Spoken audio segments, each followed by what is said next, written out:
Assalamu alaikum dear students, and welcome back to the class. Today we are going to talk about how to write a CV and how to make a resume.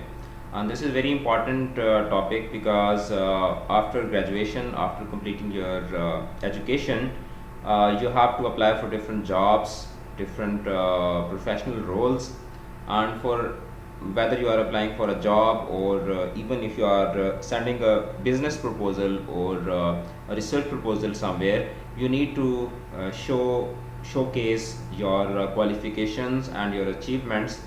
And CV and resume are one of the best options that you can use to demonstrate, to reflect your achievements and your learning outcomes. So let's first talk about the contents of today's lecture. We will talk about introduction of CV and resume, and then we will talk about the components of CV and different types of CV writing and different formats of writing a CV, and then we will talk about certain guidelines for composing a better CV. Now let's begin with a quotation. Your resume says a lot about you. It determines whether you will be called in for an interview or not, because in the whole process of getting a job, the first and the foremost step is to drop a CV, and then based on your CV the employers, they will decide whether they should be giving you that job or not. And if you qualify for that first step, then appearing in interview or whatever the next steps are, it becomes very easy for you to go through those steps. But if you are knocked out at the very first step, in the very beginning of your that journey of getting a job, then it will create a lot of problems for your for upcoming jobs as well, because you lose your confidence and you start doubting yourself, and then there can be so many other problems as well. So your CV or resume, it should be compact, and it should be drafted in such a way that it gives a wholesome understanding about you as an individual and as a professional.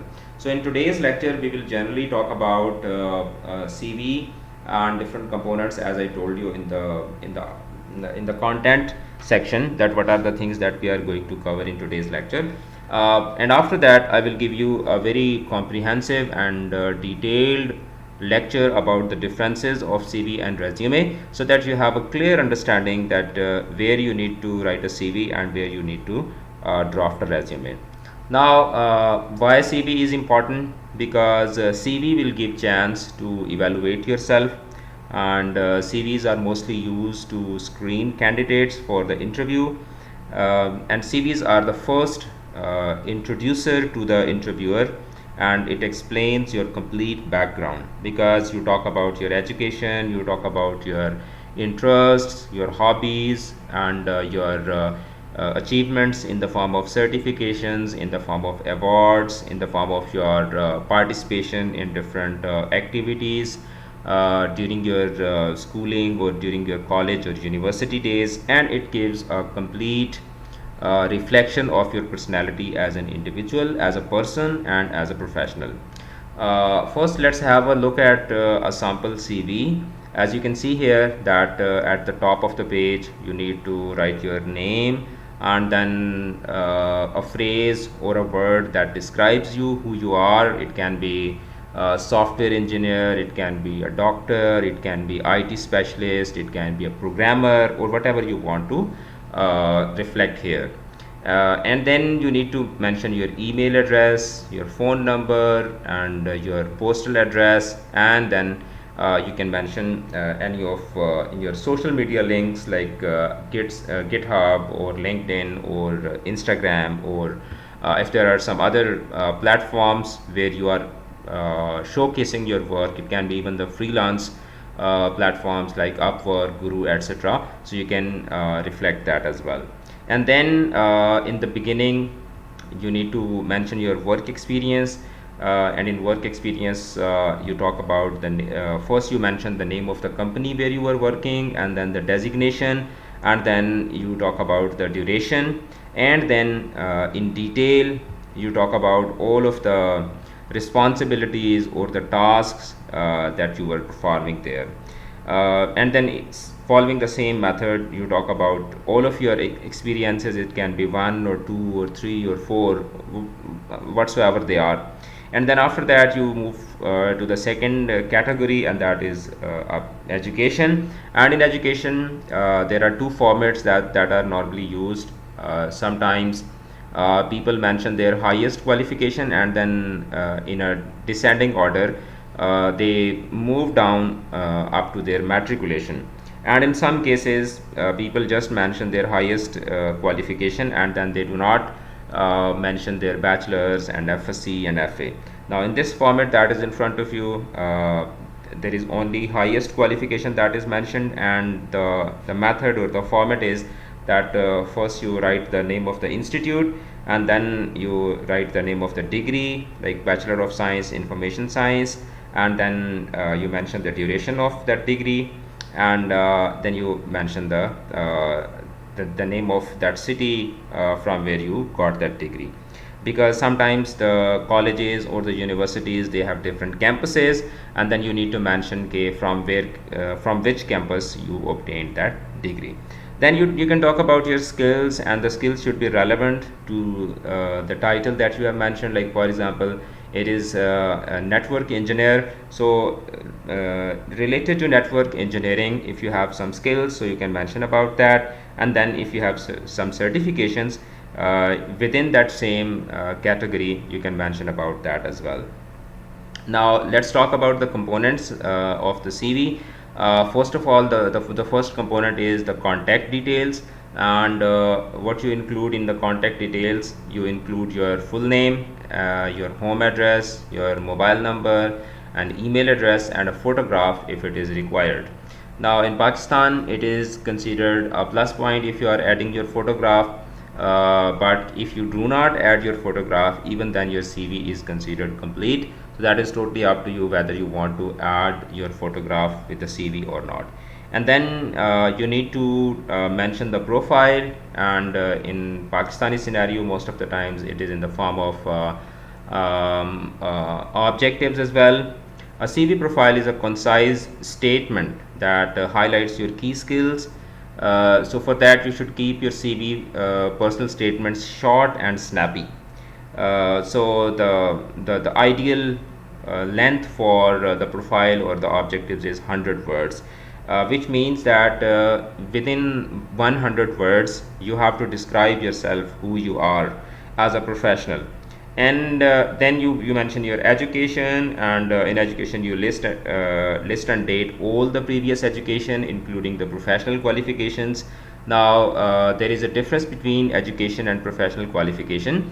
Let's say you are doing BScs or BSIT, so that degree that will be awarded to you by the institute, by the university, that is your academic qualification, and we call it education. And in addition to that, if you are doing certain courses, certain certifications, you are attending different seminars, different workshops, and by the end of those activities or engagements, you are getting some certificates, or you can say that some tokens, some badges. So those badges, tokens, certificates, they are basically called the professional qualifications.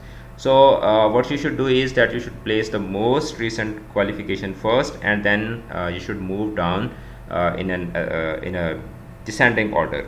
And you can include the qualification type, you can include your grades, and you can even mention the dates as well, like from when to when you studied that degree, whether it was a 4 years program, 2 years program, 1 month, 4 weeks, 8 weeks, 12 weeks, 3 months, whatever the duration of that qualification was, whether it was educational qualification or professional qualification, you can mention the dates as well.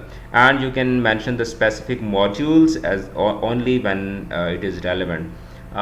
So sometimes, like for example, if you are doing IELTS, so whether it was academic or professional, you can mention that. And similarly, if you are talking about TOEFL, so what was the module that you took? So if it is relevant, then you can mention the modules as well. And similarly in computer science or in IT, when you are getting different kind of certifications in different languages or in different softwares, in different programs. So there are different modules. So you need to mention that your certification or your expertise is in which module. And then you have to mention your work experience, and in work experience you should list your work experience in reverse date order. Reverse date order means that you should mention the recent most first, and then from starting from the recent most first, you should move down till your first job, and you have to make sure that anything you mention is relevant to the job you are applying for. And in that, as I've shown you in the previous slide, you should mention the job title and the name of the company and how long you were with that organization and what were your key responsibilities while you stay in that organization. And you can further mention your skills and achievements as well.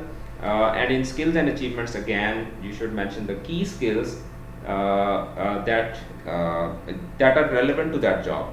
You should not exaggerate your abilities, because if you are qualified based on that CV, so you'll be called for an interview, and you'll need to back up your claim at the interview. And if you have mentioned some very catchy and that boosty phrases about yourself, and during the interview if you cannot justify yourself, so then it is going to create some problems for you.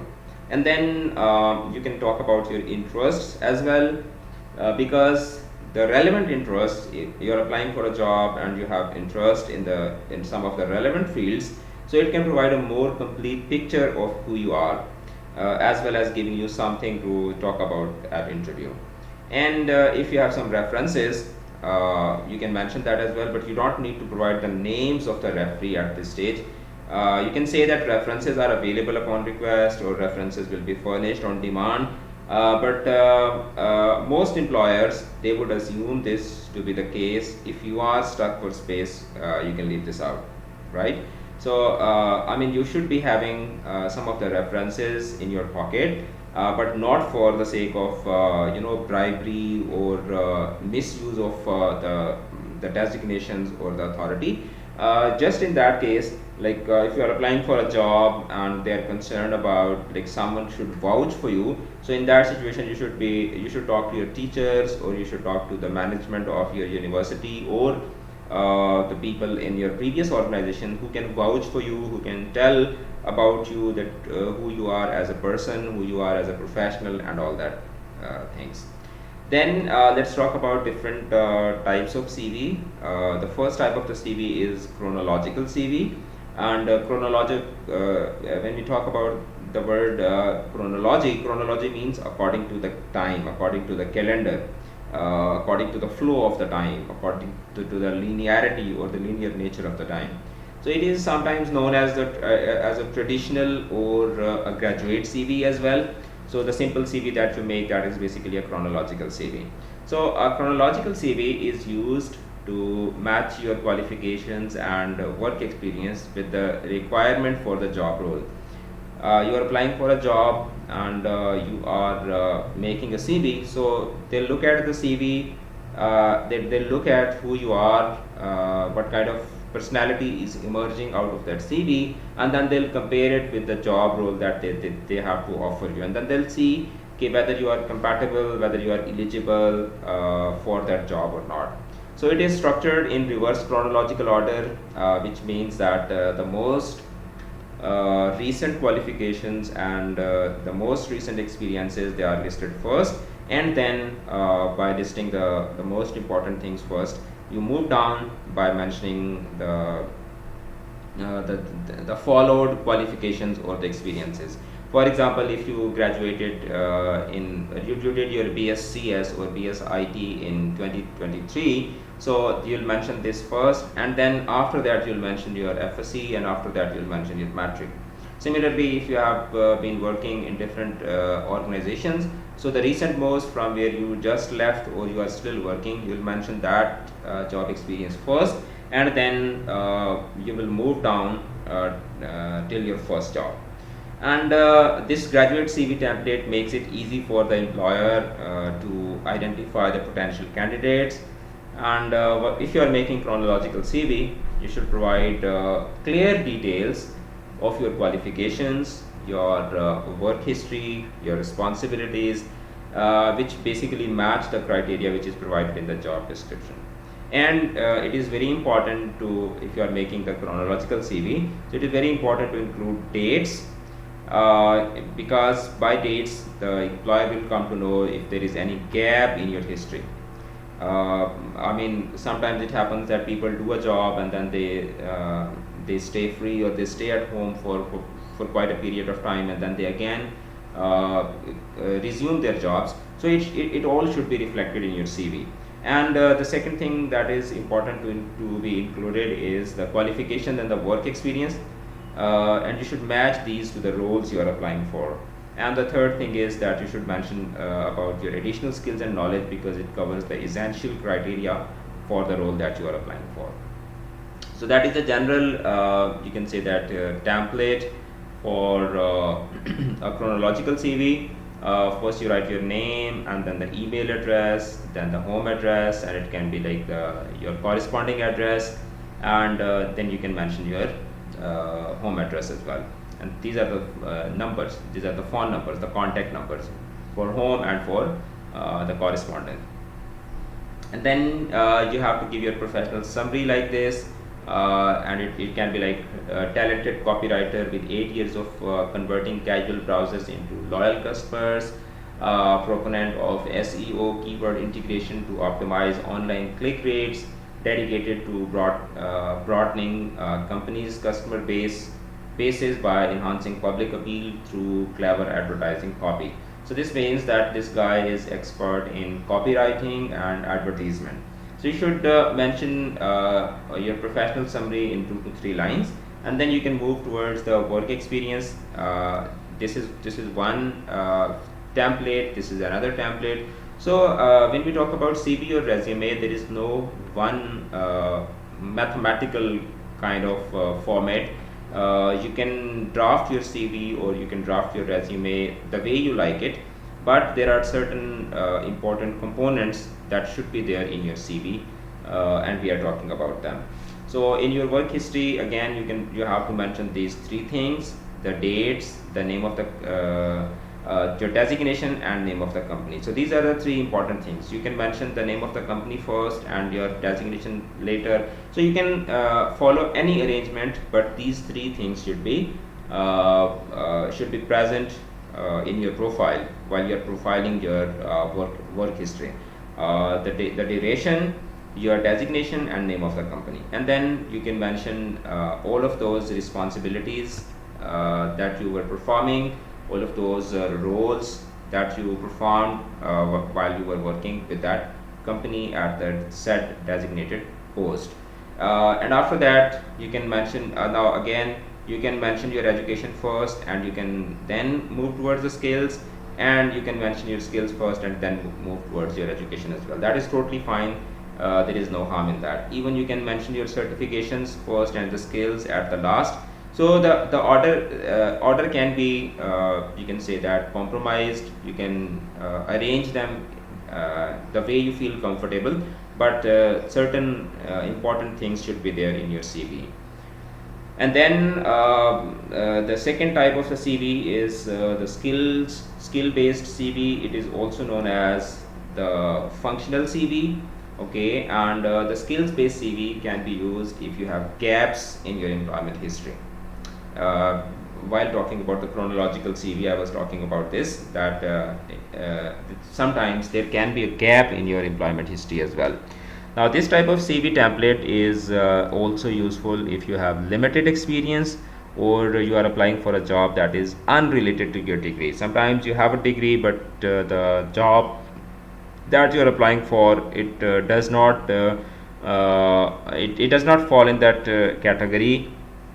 For example, sometimes people have different degrees, not in journalism, but then they go for journalism. They apply for different anchor jobs, newscaster and program host, things like that. So if someone has got a degree in let's say pharmacology, and that pharmacologist or pharmaceutic expert is going to apply for the job of an anchor. So maybe he does not have a particular degree in that, but he has some functional skills. Maybe he has been hosting some shows during his school, college, and university days, or maybe he's good. He has good command on language. His accent and pronunciation is perfect, so that is why he or she has decided to go for that journalistic job. So in that situation, that person needs to make the skill-based CV. Right now, the skill-based CV allows you to focus on the skills you have developed in various areas of your life, and it is very important to position your skills profile prominently while you are making your profile summary, writing 3 to 4 lines about yourself. There you need to highlight the skills, and then you have to match your skills with the role profile and use the same heading, right? And then you have to provide evidence of how you have used your skill in real life situations. So it's not like this that you want to apply for the job of a broadcaster and you simply say, okay, I want this job. No, you have to show, you have to reflect that how you have used the skills that are required for a broadcaster, for a newscaster. So how have you been utilizing those skills in your life, although you don't have a particular a proper degree in that, but if you showcase that you have skills and you have been demonstrating those skills in your throughout your life, then you will be considered a suitable candidate for that job. All right. Okay, so this is a template of a skilled CV. For example, now first look at this, that the person is applying for the customer service representative, and he has education BA in English and organization committee. Okay, so the person is having a degree in English, okay, and he is applying for the customer service representative, which is basically a job of business administration. The people who have done BBA or BCom, mostly these type of guys go for these kind of jobs. Now this means that your job and degree, they are not compatible, but you have certain skills. So let's see how it works. Now in the summary, he has written that multilingual employee looking to help XYZ, it can be any organization, provide stellar customer experience, strong communication skills, fluent in the languages like Danish, Swedish, English, and German. You can mention all of the languages that you know, and this is how you can start your CV. Now here the important thing is the skill summary. Okay, now instead of mentioning the professional experience is here, that he worked at some cafe, okay, but the skills like customer service, product knowledge, problem solving, so these are the skills, and these skills are basically going to get the job for that person, not the degree, not the professional experience, but the skills. So in that situation, you need to showcase, you need to highlight your skills first, and then move on and explain the remaining things. Then the third type of the CV writing is academic CV. And academic CV, basically it focuses on the educational achievements, and academic CVs are basically used when you are applying for lecturing or research based roles, as a researcher, as a research associate, as a research coordinator, as a teacher, as a lecturer, professor, etc. So all of the academic jobs, academic roles, if you're applying for that kind of jobs, you need to make an academic CV. So academic CV, it basically includes the sections on publications, teaching experience, research activities, and conferences and presentations, because these are the key areas, these are the strong areas which will provide you that academic job. And you need to ensure that your writing style is scholarly, but it is clearly understood to those outside of your field of interest. Obviously, if you are applying for the job of a computer science lecturer or professor, so you'll have to use that language which is used in the domain of computer science, but you should not be burdenizing your CV with jargons that is that are only understandable for the computer science professionals, but you should be using that language which can be understood to those who are outside of your field of interest, right? And you should keep the academic CVs as concise as possible, and you should be targeting them to the roles requirement, and you should present each section in reverse chronological order, right? And what are the things that you need to mention in your CV? You need to mention your academic achievements, your research interests, your specialist skills. They should be placed at the first page, because these are the key areas which will basically provide you that job or that opportunity.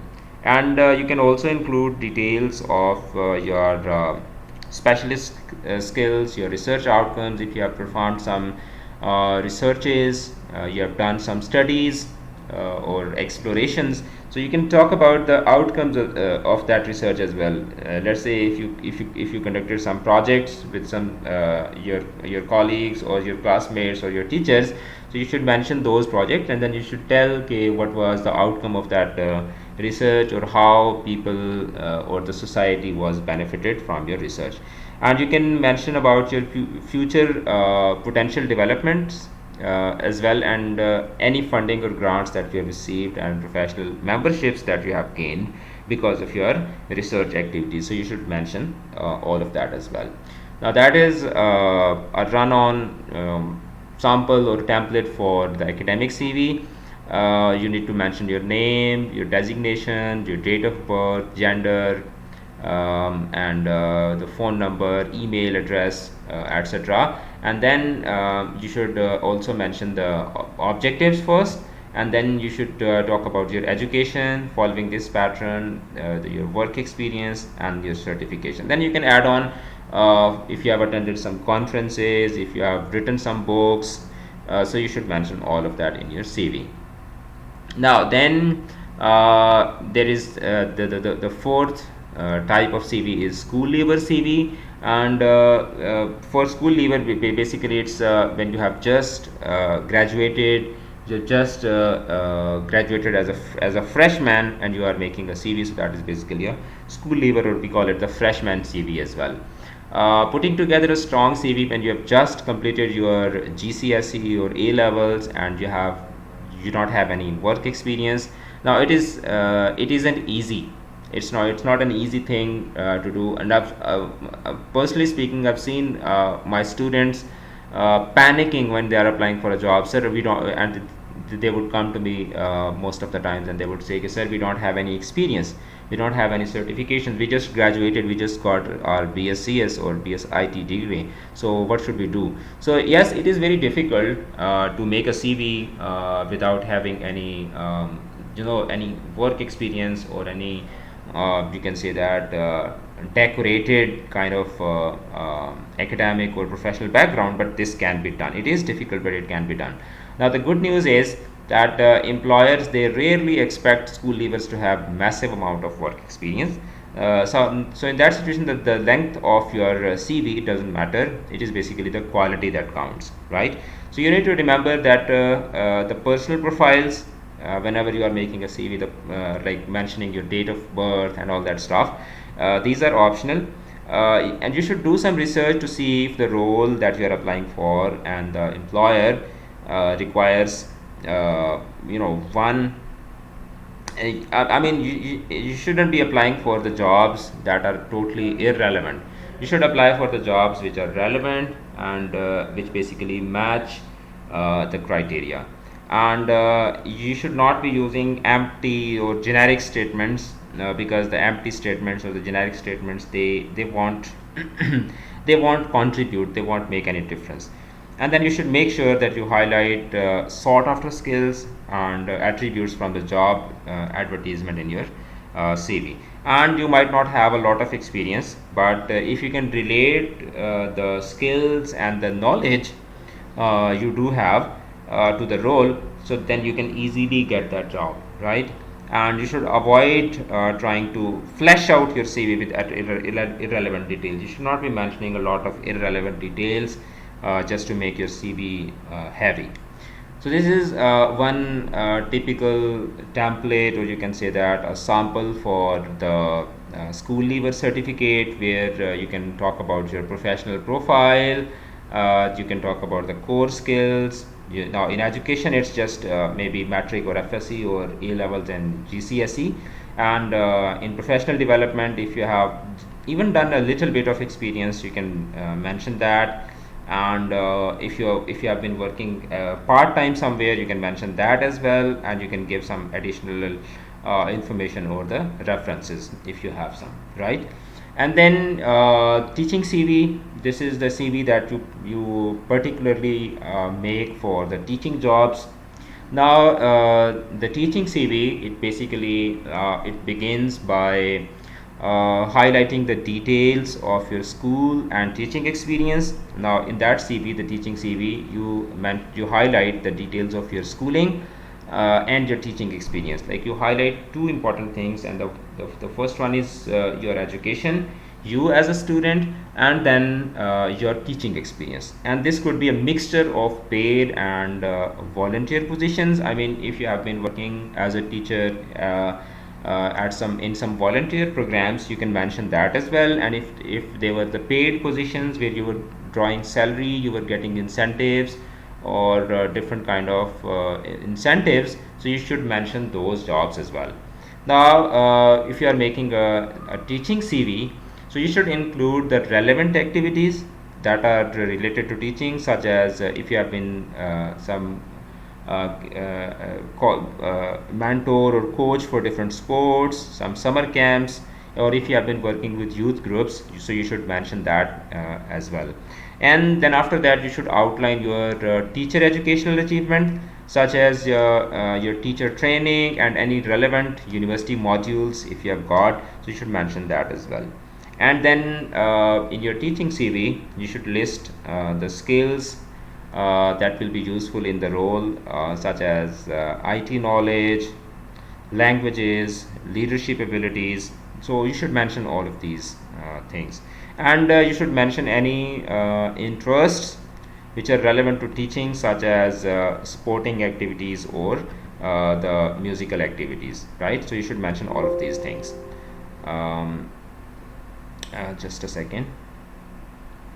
Okay, so just give me 1 second. All right, so you should mention any interests which are relevant to teaching, such as the sporting activities or the remaining all of the other musical abilities if you have, or some other abilities. You should mention that as well. And you should close your CV by providing details of two current referees, such as one of your teacher training and one from your teaching practices. Now mostly what is practiced in teaching CVs is that you give two references, one from your teachers and one from your colleagues, so that if someone wants to understand you as a teacher, so they can talk to your colleagues, and if someone wants to understand you as a student, how you were as a student, so they can talk to your teachers and gather information about you. And local authorities and schools, they usually follow safer recruitment procedures and do ask all applicants to complete a standard application form. So where there is a whole application form that you have to fill, where you have to mention certain details, and in this way no one can hide information which may be possible in a cleverly written CV. So they in teaching jobs, they do not just stay only up to the information provided by you in your CV. They have a structured application form, and they'll ask you to fill that application form, and then based on that they will decide whether they should be offering that job to you or not. And then the next type of CV is the technical CVs for the IT jobs. And it is also called the IT CV, and it is also known as the technical CV. It can be used to apply for roles such as web developer, IT consultant, software tester, application developer, programmer, okay, and all of the other jobs that are related to computer science or IT. Now in that kind of CVs, you need to include an introductory paragraph which mentions your technical expertise and experience. You know, what are the skills that you have in that particular domain or that particular area, and what kind of experience do you have. And then you can you should incorporate a key skills heading, which will allow for more details when discussing the technical competencies. And you can highlight the relevant skills first and foremost, because you will be as an IT specialist, or as a programmer, or as a computer scientist, you will be having a set of skills where you will have a lot of expertise in a lot of different areas. So you need to mention the key skills, the most important skills first. You have to mention the relevant and the most important skills first, and then you should also bear in this mind that the document will need to be understood by non-technical people such as the HR managers. Now this is something very important. Let's say you are applying for the job of a programmer. So you'll be writing a CV, and your CV will not be received by the programming experts or the computer scientists. It will be received by the HR managers, the human resources managers. And most of the times the people sitting in the HR department, they have a generic kind of education, and they don't know the nitty-gritties of different disciplines or different fields. So you have to use the language that is understandable, that is comprehensible for all different type of people, and it should not be only relevant to the people of computer science. Because if you are writing something which is relevant to the fields of computer science only, now in that situation the people sitting in HR, they won't be able to understand what your skills are and what your qualifications or abilities are. And you should be using this CV format to focus on your number one, the ability to maintain the existing software applications, and develop new applications or new softwares.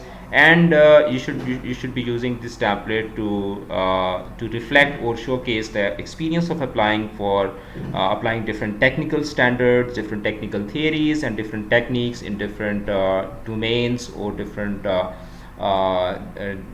different fields of computer science, or different fields of information technology.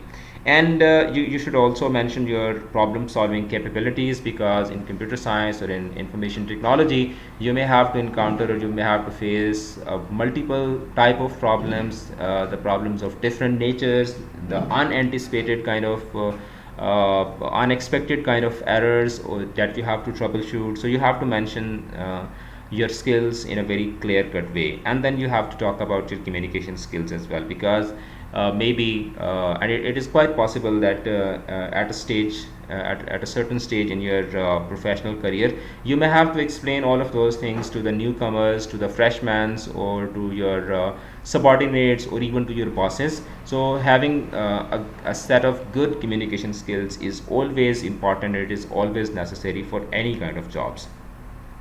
And then in addition to all of the different types that we have mentioned, we have the video CVs as well. And it may be very shocking for you, okay, what is video CV? But the video CVs, they are used in customer facing and creative roles, most of the times in marketing, sales, and the media.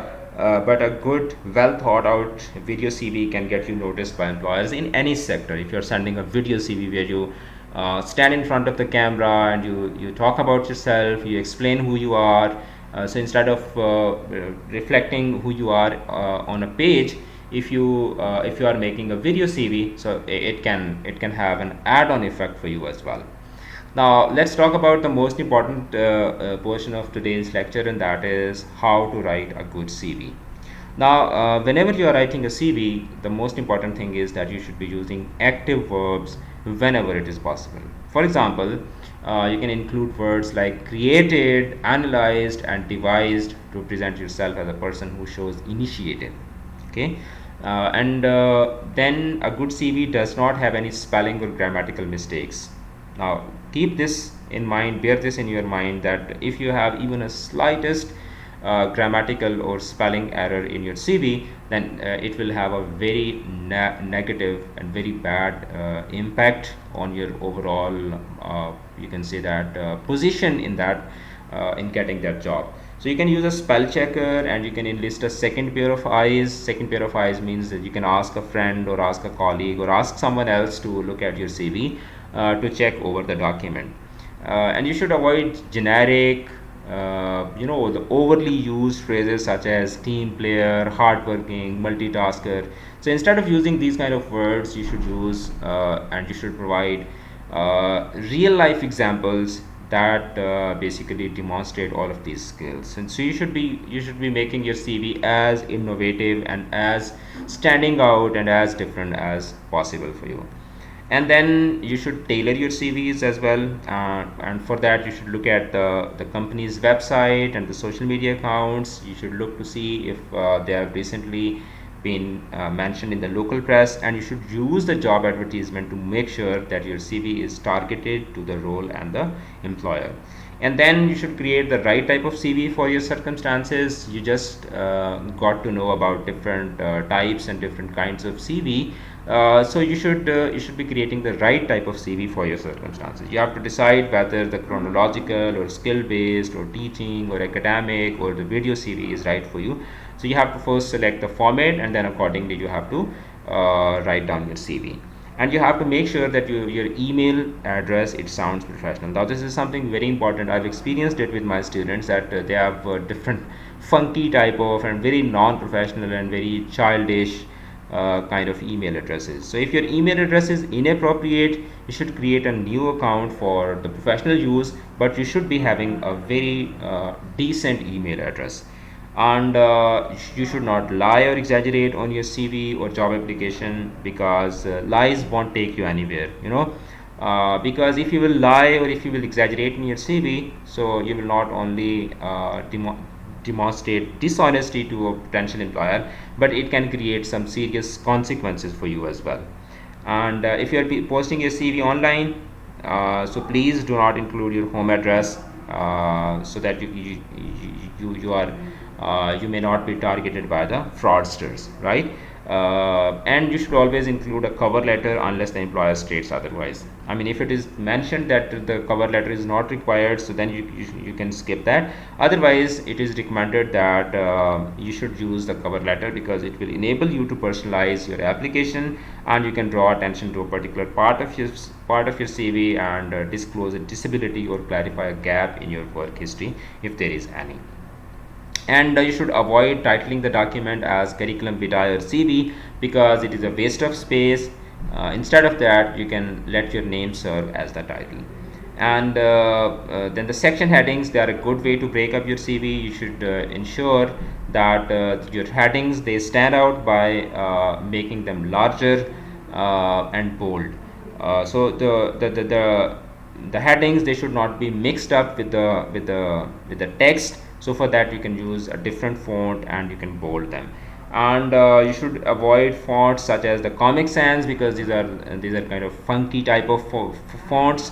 You should use professional fonts. You should choose something professional, clear and easy to read, such as Arial, Calibri, or Times New Roman. And you should use a font between 10 and 12 to make sure that the potential employers, they can read your CV. And you should also ensure that all the fonts and font sizes are consistent throughout. It shouldn't be like this. You should not be using more than one fonts in your CV, right? And you should list everything in reverse chronological order, because by this, the recruiters, they will see your work history and the most important achievements first, and then it will give them an insight that how they should be going along with your CV. And you should keep it concise by using clear spacing and bullet points. And this type of CV basically this type of CV layout, it allows potential employers to skim your CV and quickly pick out the important information first. And when you are saving the document, it can be Microsoft Word file or PDF file. So you should name the document when you are saving.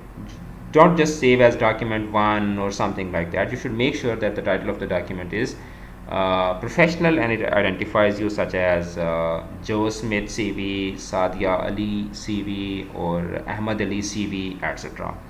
And unless the job advertisement states differently, for example, if it may ask you to provide your CV and cover letter as a Word document, uh, if they are asking that it should be in the form of a Microsoft Word document, then you should obviously send it in the form of a Microsoft Word document.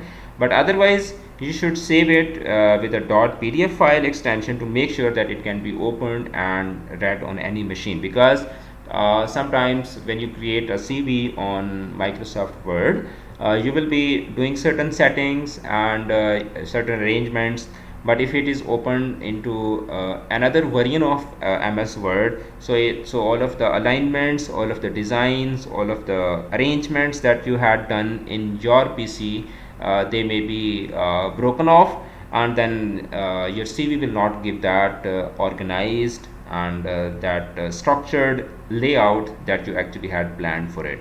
So the best way to avoid that is to always send your CV in the form of a PDF file. But if they are asking you to send the Microsoft Word file, then obviously then you don't have any other chance, and you should be sending the Microsoft Word file. And if you are posting your CV, if you have to post it out, then you should print it on white A4 paper. Okay. And then one important thing about CV is that you should only print on one side, and you should not fold your CV. You should never ever fold your CV, and it should not be double backed, double side printed. It should not be back to back printed, and then you never have to fold your CV. And because if you will fold it down, and sometimes it happens that people, when they are applying for different jobs, they will fold that CV and put it in that cash envelope and post it. So instead of sending your CV in that cash envelope, you should be posting your CV in the regular A4 envelope, or the that the formats that are used for sending the professional documents, because you don't want it to be arrived creased, and then it looks very bad if your CV is creased, or if it is like not in its original professional shape. Now you can just Google it out, and you will find out like hundreds and thousands of different formats for writing a CV. And you can select and even you can go on Canva or some other platforms where you can just put your information, and they will they will make CV for you. And some of the softwares, they are free of cost, and in some of the softwares you have to pay them a little amount. And even there are some online platforms where you can get your CV reviewed. You can ask them, you can send them your CV, and then they'll tell you that what are the deficiencies or what are the loopholes in your CV.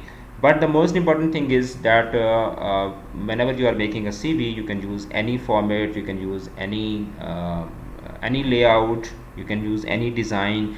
But there are certain important things that I would like to mention here. The first thing is that it should be grammar error free. There should not be any kind of grammatical or punctuation or spelling errors in your CV. And if you are adding your photograph in your CV, so it should be a professionally taken picture, and it should have a professional background. By professional background means it should be simple one color background, and ideally it should be either blue or green or black background or white background. You can select any of these four colors, and it should be a proper outfit, in proper your hair should be properly done, and in a very decent way you should be taking that pictures. And you should avoid using selfies as your photograph pictures in your CV. And then the third important thing is that you should understand the role or the job that you are applying for, and you should be tailoring your CV according to that job. Because if you will just make a random CV without understanding the requirements, without understanding what your employer needs out of you, then you may not be able to get that job. Because just imagine the scenario, like you are applying for a job, and then there are maybe thousands of people that are applying for that job. So what the employers would do, they would obviously either use some keyword search engine where they would add some keywords, and they would filter out some of the CVs. Let me give you a scenario. Let's say there are 1000 people applying for a job, and there is only one seat, one vacancy, and 1000 people are applying for that job. Now what will happen?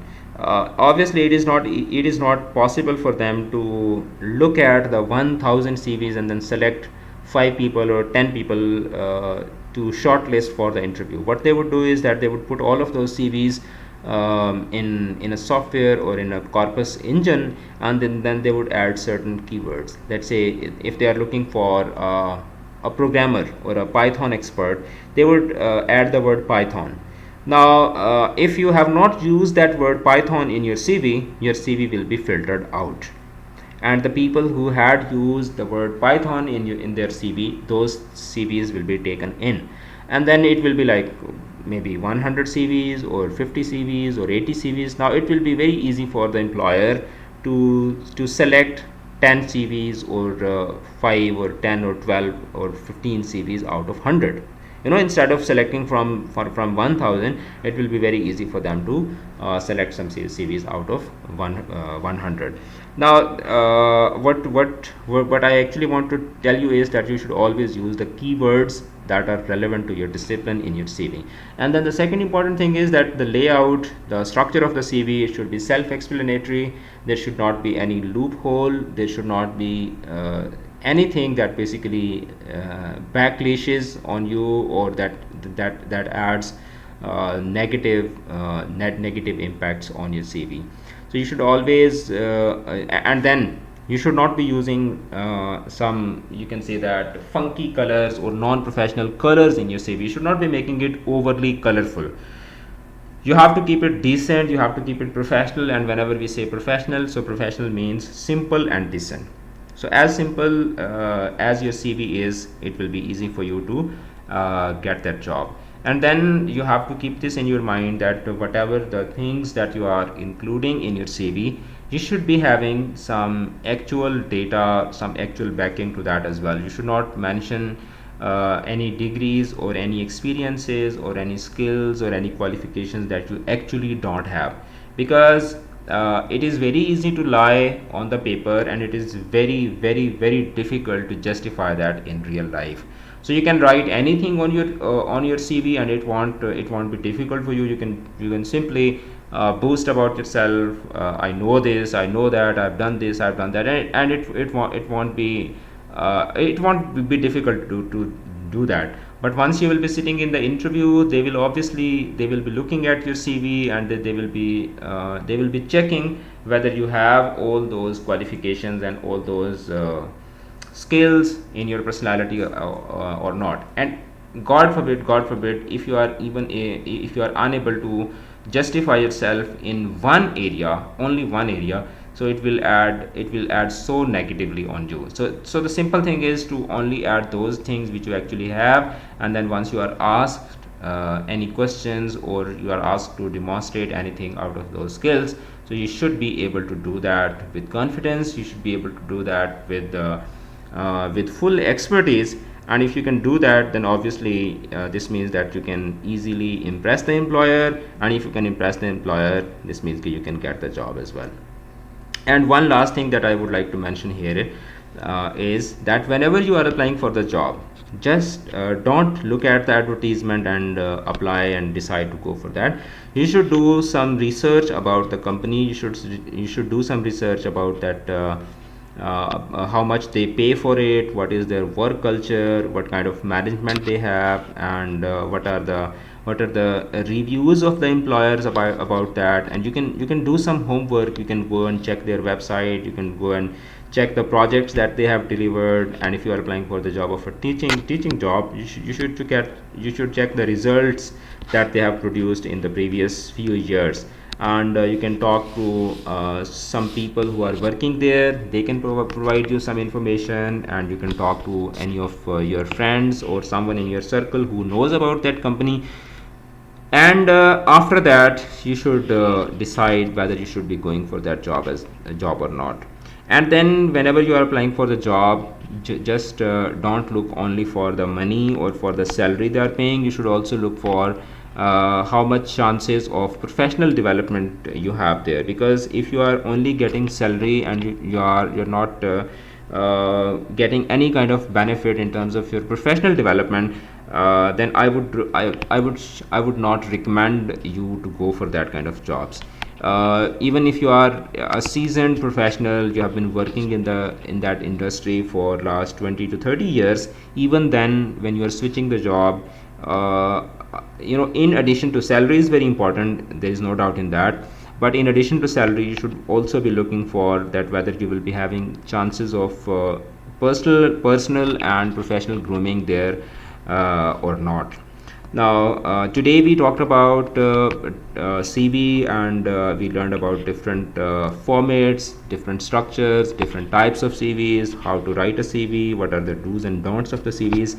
And in next lecture, we will talk about the difference between CV and resume. What are the things that are included in the CV and what are the things that are included in resume, and how different they are, and where you should be using CV and where you should be using the resume.